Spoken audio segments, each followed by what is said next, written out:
IQ-G900 এই ফোনটা বাংলাদেশের বাজারে 35 থেকে 38 হাজার টাকার মধ্যে পাওয়া যায়। এটাকে বলা যায় এই দামে যে পারফরমেন্স দেয়, ডিসপ্লে যে ক্যামেরা দেয়, পয়সা উসুল একটা ফোন। তো কেন এই কথা বললাম, পুরো ভিডিওটা দেখুন, তারপরে বুঝতে পারবেন। তো ফোনটার প্রথমে ডিজাইন নিয়ে কথা বলতে গেলে এই ফোনটার ওজন 195 গ্রাম, তবে ওয়েট ব্যালেন্স অনেক ভালো হওয়াতে অতটা হেভি মনে হয় না। আর ফোনটার উপরে রয়েছে আয়ার ব্লাস্টার, ফোনটাতে রয়েছে স্টেরিও স্পিকার আর ডুয়াল সিম স্লট। ফোনটা সাদা কালারটা অনেক সুন্দর লাগে। আর ফোনটাতে ব্যাকে রয়েছে প্লাস্টিক ব্যাগ, আর ডিসপ্লেতে কোনো প্রোটেকশন নাই, তো ইউজ করতে হলে খুব সাবধানে ব্যবহার করতে হবে। এই ফোনটার ক্যামেরা নিয়ে কথা বলতে গেলেও বলা যায় যে এই ক্যামেরাতেও রয়েছে দারুণ চমক। এটাতে রয়েছে দুটি ক্যামেরা, একটা প্রাইমারি 50 মেগাপিক্সেলের একটি প্রাইমারি সনিক সেন্সর, আর সাথে রয়েছে 8 মেগাপিক্সেলের একটি আলট্রা ওয়াইড সেন্সর। এই ফোনের মেইন ক্যামেরা অনেক স্ট্রং একটা পয়েন্ট। দিনের বেলাতে কালার অনেক অ্যাকুরেট থাকে, ছবির ডিটেলসও অনেক ভালো থাকে, ছবির কালার ট্রু টু লাইভ দেখায়, আর সাথে এইচডিআরও হ্যান্ডেল খুব ভালোভাবে করে। ক্যামেরার কোয়ালিটি অসাধারণ, তবে আলট্রা ওয়াইড মেইন ক্যামেরার মতো তো ভালো ছবি ওঠে না, তবে ডে লাইটে সুন্দর সুন্দর ছবি ওঠে। লো লাইটেও মেইন ক্যামেরা ভালো ছবি ওঠে। আর সামনে রয়েছে 16 মেগাপিক্সেলের একটি সেলফি ক্যামেরা, যেটা খুব ডিটেলস পিক তুলতে পারে, সাথে কালারও খুব সুন্দর দেয়। এই ফোনটার পারফরমেন্স নিয়ে কথা বলতে গেলে বলতে হয় যে এটার মূল আকর্ষণটাই হচ্ছে এটার পারফরমেন্স বা প্রসেসর। এটাতে রয়েছে স্ন্যাপড্রাগনের 8S Gen 3। এই প্রসেসর সব ধরনের হেভি গ্রাফিক্স হাংরি গেম অনায়াসে খেলতে পারবেন, অনেক স্মুথলি প্লে হয় গেম। হেভি গেম খেললে ভালোই হিট হয়, তবে কুলিং সিস্টেম ভালো থাকায় পারফরমেন্সে ইফেক্ট পড়ে না।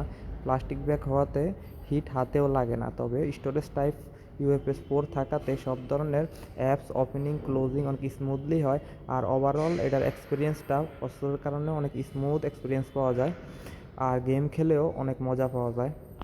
আর এটার ইউজার ইন্টারফেস নিয়ে কথা বলতে গেলে এটার ইউআই হিসাবে রয়েছে অরিজিন ওএস। অনেক অপটিমাইজ মনে হয়েছে আমার কাছে ওএসটা। আর আমি কিছুদিন আগে এটাতে অ্যান্ড্রয়েড 15 আপডেট পাই, তো এটাতে আপডেটজনিত কোনো সমস্যা নাই। তবে এটা চাইনিজ রম হওয়াতে ল্যাঙ্গুয়েজটা আপনি চাইনিজ থেকে ইংলিশ করে নিলেই আর চাইনিজ অ্যাপসগুলো অনায়াসে আনইনস্টল করে নিতে পারবেন। আর গুগলের সব ধরনের অ্যাপস আপনি এখানে ইউজ করতে পারবেন কোনো সমস্যা ছাড়াই, আর প্লে স্টোরও ঝামেলা ছাড়া আপনি ইনস্টল করতে পারবেন।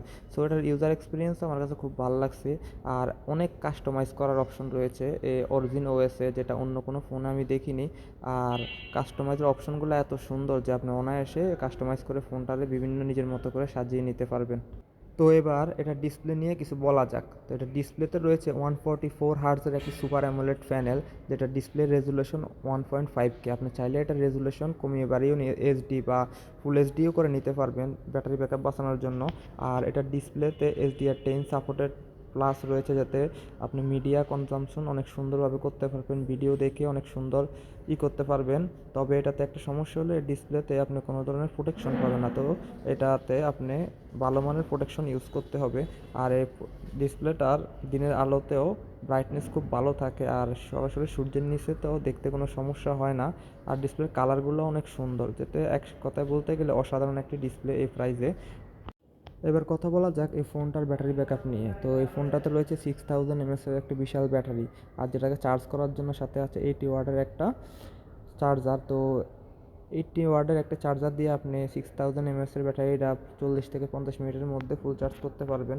তো ব্যাটারি ব্যাকআপ নিয়ে কথা বলতে গেলে আপনি সর্বোচ্চ পরিমাণ হেভি ইউজ করেও সর্বোচ্চ প্রেশার দিয়েও গেম খেলেও আপনি ফোনটা থেকে অলমোস্ট 7 ঘন্টার মতো ব্যাটারি ব্যাকআপ পেয়ে যাবেন, আর নর্মাল ইউজে প্রায় 2 দিনের মতো ব্যাটারি ব্যাকআপ পেয়ে যাবেন। তো আসি এই ফোনটা এই বাজেটে কেমন। তা আমার কাছে মনে হয় 35 থেকে 38 হাজার টাকা বাজেটে এই ফোনটা ক্যামেরা বলেন, ডিসপ্লে বলেন, প্রসেসর বলেন, ব্যাটারি ব্যাকআপ বলেন, সব মিলে অসাধারণ একটা ডিল।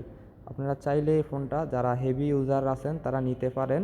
এই বাজেটে অস্থির একটা ফোন, যেটার কম্পিটিটর আর নাই বললেই চলে। ধন্যবাদ।